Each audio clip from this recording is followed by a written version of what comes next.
Welcome home to USA Global TV and Radio, a place where dreams take flight, with authentic storytelling, diverse perspectives and meaningful conversations, where global stories unite and bridges are built beyond all borders. Discover world-class education, entertainment, hope and inspiration. Together, we're building bridges worldwide. Subscribe to our channel, USA Global TV. Download our app, USA Global TV. Be our guest or join our team. Visit usaglobaltv.com. Thanks to our founder and executive producer, Dr. Jacqueline Kerbeck. Music score by Yeffy Tang from Cloud Road Music. Voiceover artist Mike Porter. Creative direction by Paul Garcia. USA Global TV and Radio, your home for global connection. All rights reserved. This video and its contents are the exclusive property of USA Global TV and Radio. Unauthorized use, duplication or redistribution in any form is strictly prohibited.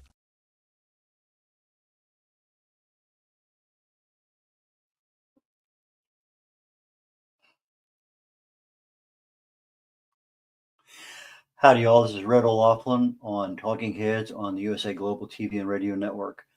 As you saw at the graphic just a moment ago, today this is my 150th show on Talking Heads on the USA Global TV and Radio Network.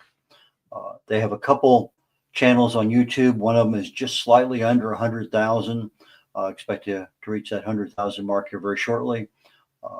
I guess probably 6,200 last time I looked as far as total broadcasts on YouTube on that particular USA Global TV and Radio Network channel. And it offers many, many opportunities. Some shows are once a week, some shows are once a month, but I believe that Dr. Jacqueline Kerbeck offers about 60 shows a month for your viewing pleasure, and also the opportunity to have a show just like I have this one. I just finished a show called The Wise Ones, and another show before that called The Corner Bookstore. But today's show, as I'm getting ready to load up let's go ahead and load up my slides, get that part done. It takes an extra second or two to get that done. Okay, slides, where are the slides? There we go. Okay, got them now. Thank you. Appreciate the help on that one. Okay.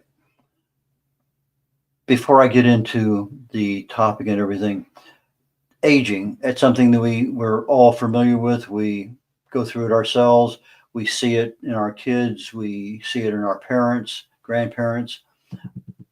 But things don't always happen at the same time. You take something simple like mental aging. Generally speaking, once you hit about 24, 25, your mental age is locked in. That's it. It really doesn't grow anymore. But our bodies grow more, our biological bodies, etc. A lot of things that really do happen in there. So, but if I look at aging, we're basically decaying on a daily basis. On a decade basis, maybe we put on 5 pounds or 10 pounds. So if I look at, what weight was I at 25, at 35, at 45, at 55, etc. My weights didn't stay the same. Of course, being in the military, doing a lot of things on active duty, etc.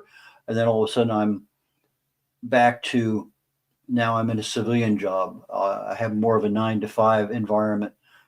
Our lives change so that, and our metabolism changes, so many things change. And as such, those couple extra inches pop up, a few extra pounds here, there, and yonder. And if we were to be tested, 25, if I was to do a grip, in fact, it was one of the things I had to do in the military was periodically measure grip strength. And that's a grip strength and walking speed are probably two of the best indicators of your aging, and particularly an assessment of your potential for dementia down the road. But let me go ahead and get the show started, enough just here on generality. So, okay. We're live streaming on Amazon Fire, on Zizzle TV, on E360 TV, on YouTube, a couple different channels on YouTube, several of the Facebook, several of the other social medias. I do my own simulcast on 2 Facebook channels of my own, my personal one and my author page. It's available on Android, TV, Apple TV, and more. And a lot of shows come after the fact with regard to podcasting on the audio. So there's well over a dozen outlets that this show can be viewed live and be found in archive form. So I'll talk about that as I get to that slide. But as always, my shows are for awareness and education, primarily with some aspect of health and wellness. I also have a publisher, a writer, a speaker. I do a lot of other things. My interest in health and wellness focuses on longevity and age-related diseases. But the books that you see there can be found on my website or in Barnes & Noble, on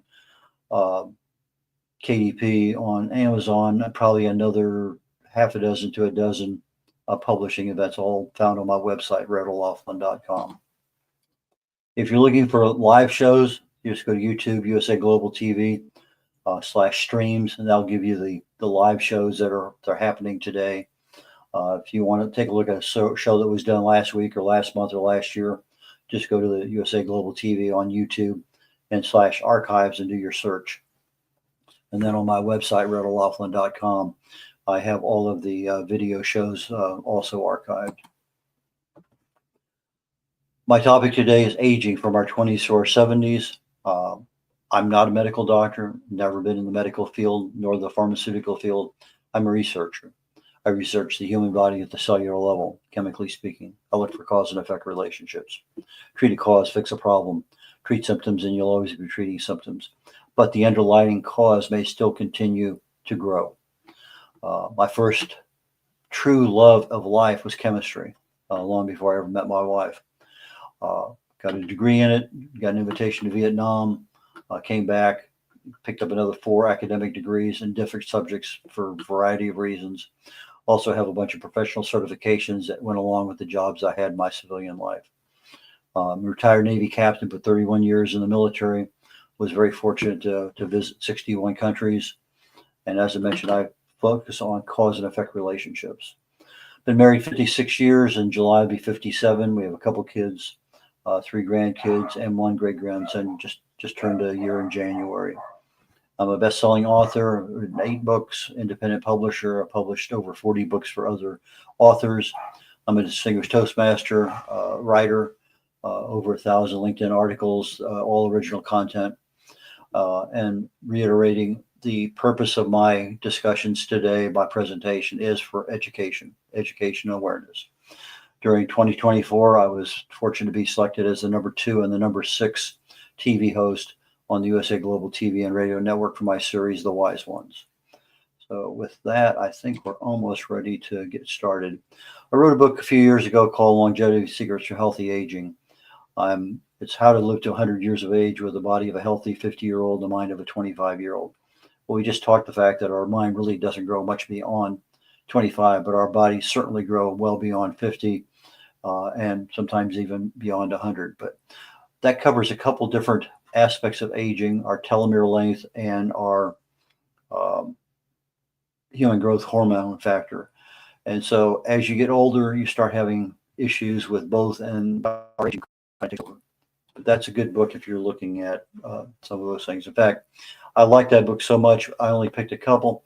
There's another dozen factors that actually have a direct bearing on our aging. I mentioned human growth hormone. As we get older, it declines. You know, if you had, so let's say, 1,000 units as a toddler, by the time you get to 70 years of age, you might have less than 100 left of how much our body's actually making. But a simple fast on a daily basis or periodically will ramp up that human growth hormone. There's some other things that can be done. High intensity interval training is one. Telomere length, they erode every time your cell replicates. Lifestyle changes affect our telomere length probably more than anything else. Genomic instability, epigenetic changes, senescence, that's the cellular aging, mitochondrial dysfunction. We've talked about that a lot in the past. Stem cell exhaustion. And again, something that's not difficult to keep going, but it's one of those things, if you're not aware of it. Deteriorated autophagy. You know, one of the reasons I fast is to crank up my autophagy, to get my body to clean up the cells and to recycle a lot of stuff. Nutrient impairment. We're just not using the nutrients we used to have. Lots of reasons why we age, and a lot of those things are controllable. And so, if once we start looking at things early on, the earlier you can start making changes, the better you'll look, the better you'll feel, the more activities you can do. So let's just go ahead and just jump into the topic today. I mentioned almost a dozen factors, but not all of them act together. I put in this little note here. I was in a grocery store 3 days ago, and I have a habit. If I see a friend and got a really frowny face and whatever, and I'll say, "Why are you so happy?" And then all of a sudden they'll pop up with a little smile. But if I see somebody who is really full of joy, that they just have a natural just love of life on their face, and I'll say, "You seem exceptionally happy today." So as I'm trying to compliment them on their physical appearance, and this woman came by and said, "Oh, today's my birthday. I'm super happy." And without me even asking, she says, "I'm 88 years of age." I said, "Whoa." I said, "You got me by 10 years." And she says, "I'm looking forward." She says, "Every year on my birthday, I go out and I look at the bluebonnets in Texas." I said, "We're going over to the hill country." And anyway, but I'm serious, she looked 30 years younger than her 88 years of age. Um, Normal build, ability to, I mean, I followed her around the store. We bumped into each other a couple of times. But for 88, you would never have ever suspected it. Uh, but not all of these things start in our 20s. As you start getting older, autophagy, for instance, is one. Human growth hormone is another. There are a lot of things that are not as effective on aging in our 20s as they are, say, in your 50s, 60s, 70s, and 80s. But then some things start aging as soon as we're born.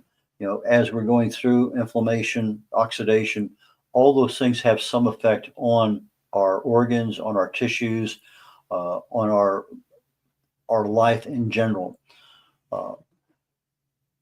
Gut issues, that's probably, if you're looking at three things, your heart, your gut, and your brain. Those are the three things that if you want to really concentrate on having a really good retirement, those are the three areas of your life that we really kind of overlook.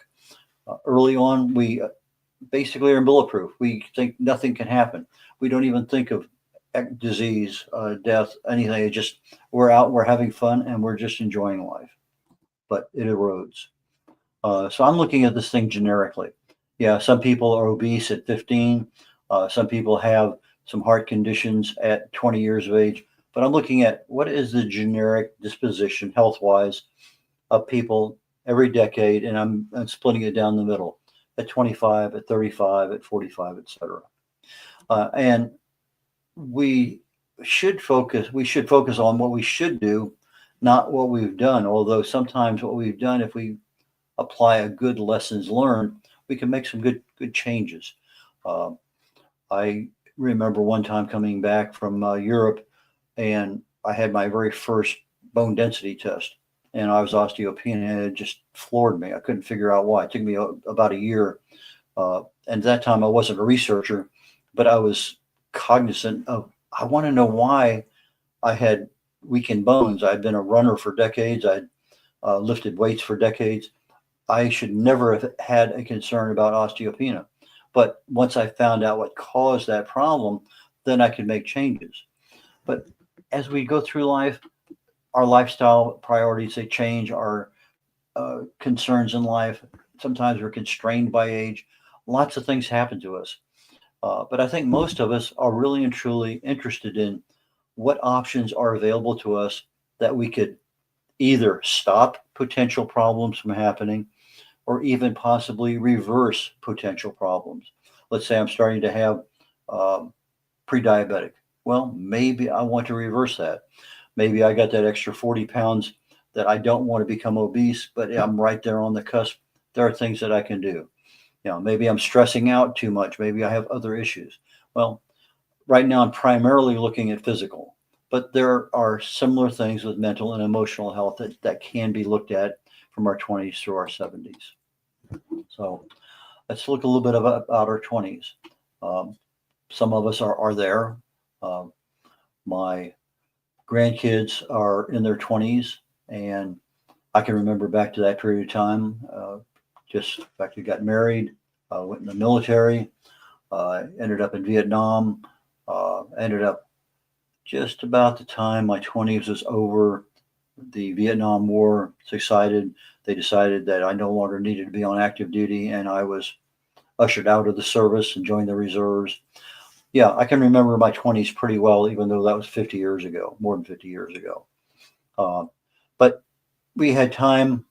If you did it and you were aware of it, you had some education, you could prioritize and establish some healthy habits. That's a good time to start. But most of us don't. We're bulletproof. We don't think about those things. But we also don't think about our sexual health, uh, mental well-being. Again, it's just we do what we do without any concern because we're bulletproof. We don't worry about anything. Uh, but if we really concentrated on balancing exercise, okay, I was a runner. I really didn't do anything in weightlifting until years later. Okay. But my exercise when I did start was strictly weightlifting. It wasn't anything with regard to stretching or balance or endurance. It was more focused on a certain thing. So, but balance is something that if we start that habit early, is something that we can really take advantage of because it's going to lead to a lot of benefits down the road. Same thing with balanced nutrition. I make a point quite often about the fact that B12, you're taking it as a pill, it's going to go through stomach acid and basically it's ruined. If you take it under the tongue, it gets into the bloodstream because that cobalamin cannot survive stomach acid, but it will get straight into the bloodstream. But if you're deficient in B12, it starts to mimic Alzheimer's. That's why a lot of age doctors, gerontologists, for one of the first things they'll do is give you a B12 shot to see if you might be deficient in that particular vitamin. But there's a lot of vitamins and nutrients, minerals that if we're deficient in it, it's going to make you look older sooner and affect your quality of life. Sleep. Back in our 20s, boy, we could sleep anywhere for any amount of time. And sometimes we push the limits of that. I remember in college, I stayed awake for 166 hours in a row. I had two jobs I was doing and going to school. Silly, yeah, shouldn't have done it. I did it, but it's one of those things in memory. We have a tendency because we see everything nowadays, avoid sunlight. So we wear long sleeve shirts, we put a hat on, sunblock, but in reality, sunlight is your friend. We only make one hormone in our body, that's vitamin D3, and we do everything in our power not to make it. Stress management, we don't even know what stress management is back in our 20s. We do know what physical injuries are. We know what smoking is all about. We know what alcohol is, sexually transmitted disease. Those things we know about, but it's a habit that we don't want to get into. So let's bounce over here. We also start seeing the beginning, and primarily from a perspective of stress, but it's also from a perspective of B vitamin deficiency. Our risk of having anxiety and depression kind of get a bump. And so if there's some common trigger out there, then we could actually start seeing some mental health issues as early as our 20s. But we also get the stress from our careers, from life in general, from the family, keeping up with the Joneses, wanting to travel, a new car, having that title of director or whatever it may happen to be. We also have a lot of financial burdens. Again, more stress, a home, the car payments, payment for college, depending on how that's worked out. Sometimes I need special training for becoming a welder, becoming a certified whatever it may happen to be. Lots of things there add to our financial burdens. Our relationships. We're never really taught how to deal with relationships. I was talking with Dr. Jacqueline Kerbeck recently about a course she offers on listening. And when you start having relationships and you're talking to the back of somebody's head or you're watching your phone while you're trying to do things, there's a lot of things that we sabotage our relationships because we don't even know what we're supposed to be doing. We were never taught. Same thing about financial accounting. Yeah, that's for accountants, but just maintaining our own finances, our investments for later, those kinds of things, not getting into too much debt, understanding it. So relationships is one of those areas that we're not trained. We just kind of experience it, and divorce rates go up. Stress management, annual physicals. Uh, I had my first annual physical in 1968, and I have not missed one since. And again, we consider our health in our 20s basically bulletproof. There was just no issue for most of us. We didn't consider health any part of our psyche. Okay, now we get into our 30s, where we should be honing and maintaining our healthy habits, such as a baseline for our uh, blood panels, a baseline for cardiac issues, a baseline for a lot of different things. If I know that forever my white blood count is here, for me, my white blood count was always below the minimums, had been forever. And I'm donating blood products twice a week, plasma. I'm donating platelets a couple times a month, it seemed like. But I always knew that my white blood cells, when I would get the results back, were always below normal. And the doctors at the place where I donated plasma and platelets and whole blood are aware, okay, well, the rest of his readings are fine, but that's one that I know for myself. I always had a lower than outside the range. But in 30s, our metabolism starts to slow down a little bit. And that's when cardiac issues can begin, but we're not even interested in finding out that if we have a problem, such as homocysteine. That would be a super easy way to say, well, that's a good baseline to have. I ought to probably be getting that test done, because homocysteine increases as we start having heart issues. But it's so super easy to control with B vitamins and trimethylglycine. So there's some issues there that can be controlled. We're just not doing it. Weight gain, we see that one. Sedentary lifestyle starts to creep in. In our 20s, we did a lot of stuff. In our 30s, we kind of slowed down. In our 40s, we definitely slowed down.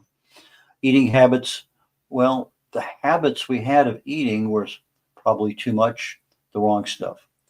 We start to see maybe a beginning of wear and tear on our joints and our ability to be mobile, our ability to walk, run, get out of the way, avoid things, slips and falls, etc. We have more stress because now in our 30s, we have family, we have work, we have friends. All of these things add stress. That stress affects our sleep. And so our health is really starting to be affected by these issues, stress, sleep, more so beginning in our 30s, because more things are happening in our lives.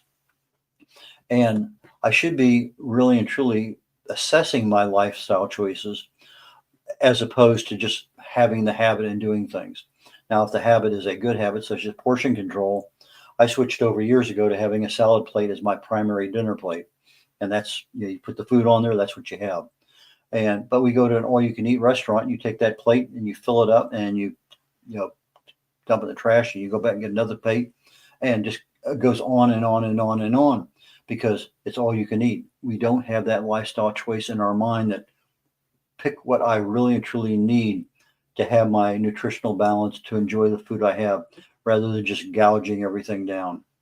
We're not really educated on nutrition, but the habits we have form that deficiency on maybe vitamin E. You have 8 different kinds of vitamin E. One of them, and truly, is super protective of the brain from having a stroke. So if you did have a stroke in your 30s or 40s and you happen to have a deficiency in that one, chances are you're probably going to have some level of side effects coming out of that. But if you happen to have more than just a little bit of, I think it's tocotrienol, that allows the brain to automatically switch roads in our brain where the blood flows. Instead of coming to a stop, it actually shunts off to the side to a blood vessel that's collapsed and ready for use, but something has to activate it. And that particular vitamin is one that does that. So lifestyle choices really start to define how we're going to look and how we're going to function in our retirement. And you have to ask yourself, do your priorities really align with your age, with your family's expectations? Are you going to have more kids? Are you need a bigger home? Your finances, what's going on? So now also what happens in our 30s is we start saying, well, You know, Grandpa died at 59. My father passed away at 52. Both of them had strokes. And we start saying, I'm probably not going to live to 60. And so we start setting expectations. Your family health history is important. It's your genes, but your lifestyle choices can turn on or off a switch that's controlling a gene that's good or bad. So if you need a good gene turned on, those lifestyle choices, I'm talking about your diet, your exercise, your stress management, your sleep, and other factors. Those are things that control whether that gene that can do harm to you or do good to you is turned on and helping or hurting you. 40s, we just talked about genes and our potential health risks. But in our 40s, we also start seeing several other things happening. The risk of cardiovascular disease increases. Well, you know, if you start looking at what you've been eating, you start looking at uh, our changes in our hormones, changes in our muscular skeletal issues, the stress levels and what we're not doing to counter it, the metabolism changes. We get that extra 10 pounds this decade rather than 5. We may now become maybe pre-diabetic. If you're female, perimenopause may be part of that growth cycle. We start to see bone density issues start, and that's such an easy thing to control. That should never be a factor later in life, but it becomes one. But we also start seeing our muscular strength wane. I mentioned at the beginning of the show, grip strength is one thing that they use for measuring our ability to assess age, but also the ability to assess dementia. I thought that was really interesting. First time I ever heard that. Uh, in our 40s, we know what the risk of smoking and alcohol are, but we may continue smoking. We may continue alcohol to excess, um, or we may end up picking other habits up that become addictive over time. But in our 40s, our muscle loss actually becomes apparent. We see our growth in our midsection. We need an extra link or two in our belt. We need new pants, whatever those things are. Maybe from a female perspective, you had a couple kids and never could get rid of that extra weight that was put on. Lots of things really come to fruition in our 40s, and we can control a lot of them, but we don't know how. Or we don't even realize that what we're doing is contributing and making it worse.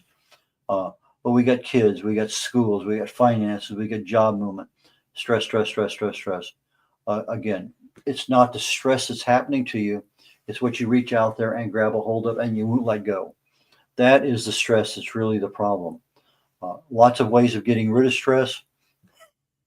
Smiling is one of the easiest ones. Laughing out loud is another one. Uh, and those are things, simple things, you know. But the easiest thing, get out of the physical area of the stress. Now, if the stress is your kids or your wife, probably not going to get out of that area. But you need to find a mechanism that's going to allow you to physically remove that stress from your environment. Now, if it's your boss at work, well, leaving his office might be less stressful. Maybe it's a coworker, but understanding it's the stress and what you hold on to is the first stage in that. Lots of things we can do. We also start noticing in our 40 how fast time goes. You know, yeah, it was kind of fast in our 20s and 30s, but boy, all of a sudden that clock just speeds through. Not only the speed, the calendar speeds through. It's noticeable. And then we also start looking at our friends. Maybe you had your 25-year-old 25th high school reunion or 30th coming up. Those things are there, and whoa, who's that? I can't recognize them anymore. Our hair starts to change colors or start losing it a lot. You know, I started losing my hair as a teenager. It's one of those things. My dad, same way, but I do have brothers that full heads of hair. So it's just one of those genes that, you know, it caught up with me, caught up with my dad. But you know, I'm perfectly happy with it. Never had a problem. We start seeing the beginnings of some wrinkles in our skin, maybe around, you know, crow's feet up here, maybe up in the higher, maybe around the chin, maybe in our neck. Probably not so much in our arms, but generally starting to see some wrinkles occur. Our gait starts to slow a little bit. That's kind of probably the number one sign of your aging is you're not walking as fast as you used to. Our 50s. Okay. What's happening in our 50s? Well, our empty nest. Our kids are no longer living at home. They're finished with college. They're out on their own. They may be married. They may not be. But we're starting to think about retirement. We're also starting to look at the health of our parents. Maybe they're not so good, and say, I certainly don't want to be like them. I want to be more active. I want to be able to do and all of a sudden I'm thinking to myself, okay, it's just my wife and I. Kids aren't here. My parents' health. I need to spend more time with them. And so you start changing. And most of my writings are for 55-year-old and older because they are empty nesters and they are seeing their parents' health deteriorate. And so there are things that can be done to help them. But if you don't know, what can you do? Provide emotional support. But parents' health, the empty nest. But I'm saying not so fast, because just because your son or your daughter left doesn't mean they won't be back in 5 or 10 years. It does happen. Things happen in life, and sometimes you're that net, that anchor they come back to. Our risk for just about everything starts to really increase in our 50s. Eye health, bone health, dementia, of course, your cardiovascular, gut health, brain health, lots of issues there. Nutritional supplementation seems to be the go-to. Well, I can take this multivitamin. I don't need to worry about my diet. Well, not everything you eat or in a pill works the same in your body. I mentioned vitamin E. You usually get a synthetic vitamin E, alpha tocopherol, and it's a worthless one. It's of no good whatsoever. Most of what, I'm not saying most of the vitamins, but many of them end up in the toilet because your body can't use them. They're not there with the cofactors that they need. So maybe we start having an awareness of the nutritional needs, but we don't actually start doing anything about it. And by nutritional needs, I'm talking about eating the right kinds of food. We also start seeing our cognitive decline starting in our 50s, our memory, our ability to concentrate. And then we start looking at maybe assessing my skills. What can I do? And I'm talking about my physical ability. If my weight issues are an issue and I'm having problems getting in and out of something, getting out of a chair, my mobility issues, bone health is a big one starting in our 50s and 60s, because now you fall, break something, that becomes an even bigger risk. Diabetes, I am a super big advocate on some kind of annual health assessment, even if it's just a wellness check. If you can catch something early, oh my goodness, you can be so far ahead of things. We also start looking at in our 50s. Yeah, there's some people that still have a fair degree of stress. I've run strength. I've run into some grandfathers that are super strong, but that's just because they've been working outside all their life and it's just part of their life. But we start seeing our grandkids coming into our life, and we start thinking, okay, I want to do this and that. But we also have other concerns. Okay, retirement's right around the corner. Is it time to downsize? Stress. So if you haven't picked up already, stress management is something that if you're not doing several times a day, and different kinds of stress management, might be something to seriously think about. Our 60s, we want to be maintaining our independence, but sometimes our age-related constraints prevent that. We need somebody's help to do a variety of things, even something simple as making sure we're taking our pills every day. It wasn't until I was 73 that I started taking any meds, but I'll talk about that down the road. Mental decline starts to appear. That sounds crazy. Pain issues start to creep in. Hearing loss. Boy, I'm sure to tell you about that one. Cataracts, just all part of aging. Joint issues, bone loss, mobility. That's when our ability to maintain our strength and our balance. If you're doing balanced exercise and you were concentrating on flexibility and strength and balance, then our falls are limited because we have those things that we need. Our relationships start to change a little bit. Deaths in the family, friends, coworkers. Loneliness, relationships is a big factor in aging, because it's when you have that social circle that you can depend on, the levels of loneliness kind of evaporate. Depression is put on a back burner. That sort of circle aspect of your life should be prime. Emotional well-being is reinforced with relationships. we start seeing even more weight and fat accumulation. Our interest in hobbies and things wanes a lot, something that we should be picking up new things we're not. Um, Home environmental changes. Are we looking at slip-proof rugs? Are we looking at being able to give us a handrail in the bathroom or in the shower, something to prevent falls? If we're entering our retirement, or we also have our final plans in place, our long-term care, somebody that knows what hospitalization, where our medical records are at, in-home care. What are our options? Lots of things out there, but we're just not looking at them. 70s, now we're managing health issues. We're managing cognitive decline. The risk of falling is ever present. Osteoporosis, our bone uh,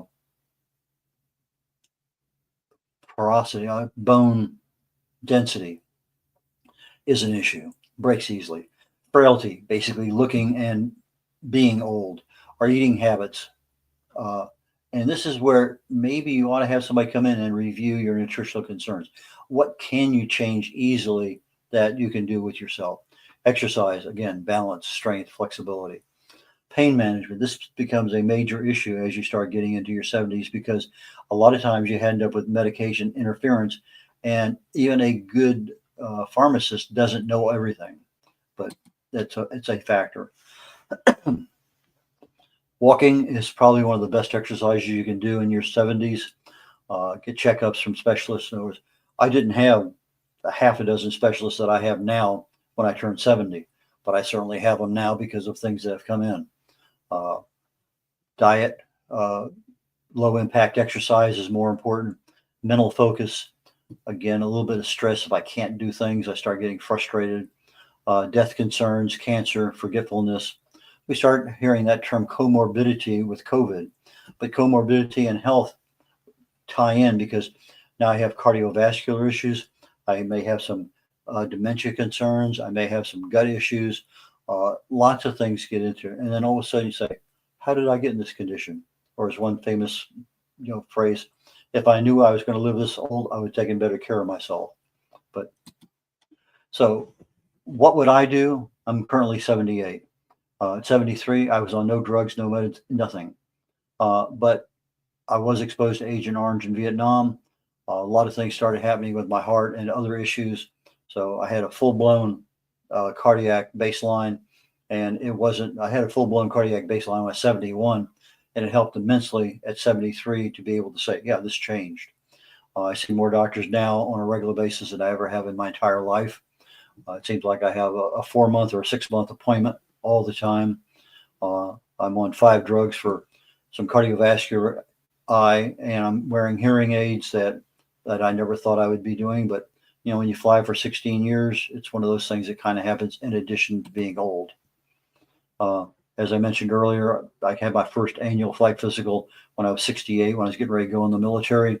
I got out in 99. I've never missed an annual physical since then. Been a runner forever, weightlifter, generally knowledgeable about a lot of things, a label reader, and as things changed, organic buying. But my wife's cancer about 10 years ago changed my lifestyle and my focus. I mentioned earlier that I became osteopenia after 6 years on Atkins. This is about 2000. And there was reasons why. I don't have time to go into it right now. Let's see here. I'll try to wrap this thing up. So lifestyle choices, again, diet, exercise, stress, and sleep. And Google is a good reference for all of that. Fasting, I think, is something that everybody should do, and not everybody can do it.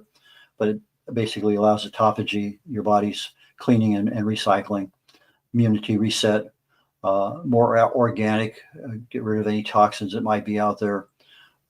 Again, I research for awareness and education. I'm looking for balanced nutrition. What should you do? Fasting, caloric restriction, balanced exercise, stress and sleep management, and monitor everything that's going on. And I think that's the last slide. Yep, it sure is. So with that, I'm going to bid you adieu and catch you next week. And again, thanks USA Global TV and Radio Network for 150 shows on Talking Heads. Take care, y'all. Bye now. Meet red.olaughlin, TV show host, presenter, and author. Howdy all, red.olaughlin here. I'm a TV host on the USA Global TV and Radio Network. Red has 3 weekly shows every Thursday. I've been a TV host now with USA Global probably maybe just a little over 3 years. Probably, I know for sure, 250, 300 shows. Join Red on the Corner Bookstore.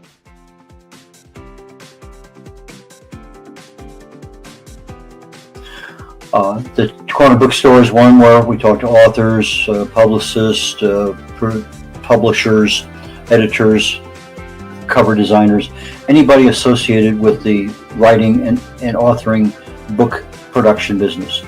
You have somebody in that area, I can help you with regard to getting your book done, getting it published, working with you on a cover.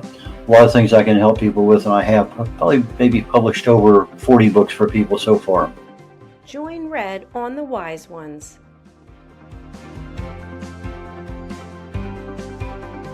On the Wise Ones, I'm looking for entrepreneurs, business owners, people who have wisdom, lessons learned over time that they can share with others. So please go to usaglobaltv.com, sign up, and join me there. Book your session on usaglobaltv.com. Join Red on Talking Heads.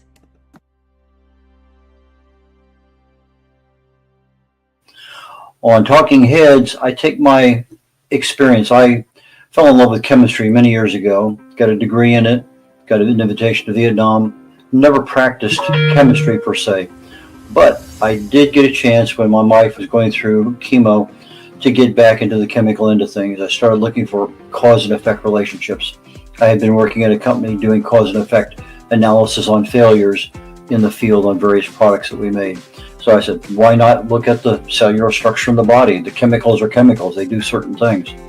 So I take my knowledge of chemistry and research, I write about it, I speak about it. I have over 1,000 original content articles on LinkedIn, most of them dealing with some aspect of health or wellness. I speak on that topic quite often, and the Talking Head show is one that I concentrate my knowledge of health and wellness on in order to help people. Red is a distinguished Toastmaster. As a distinguished Toastmaster, I help people get their speeches developed. The presentation is something that I critique all the time with Toastmasters. It's one of those skills that I have. I can easily help you on that one.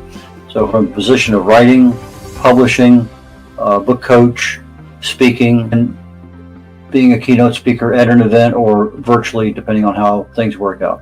But those are the things that I can help people with, and I have 3 shows every week here on the USA Global TV and Network, and please join me when you can. Appreciate it. Bye now.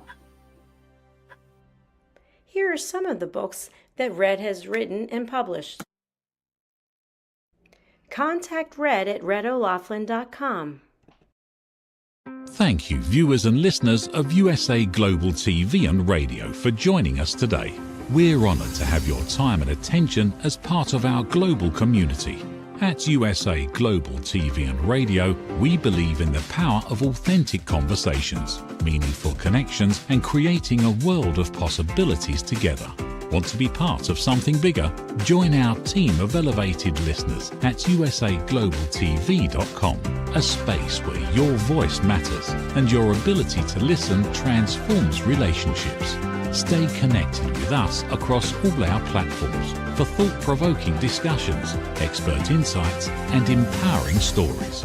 Subscribe to our channels at youtube.com/c/usaglobaltv. Follow us on social media and explore the endless opportunities we're creating for growth, learning, and inspiration. Together, we're not just broadcasting, we're building bridges and changing lives one conversation at a time. For inquiries, contact us at info@usaglobaltv.com. Music by Johnny Dyes. Produced by Executive Producer and Director Dr. Jacqueline Kerbeck. Voiceover by Mike Porter. Creative Direction by Paul Garcia. All rights reserved. Copyright 2025. Visit usaglobaltv.com to view our full terms and conditions.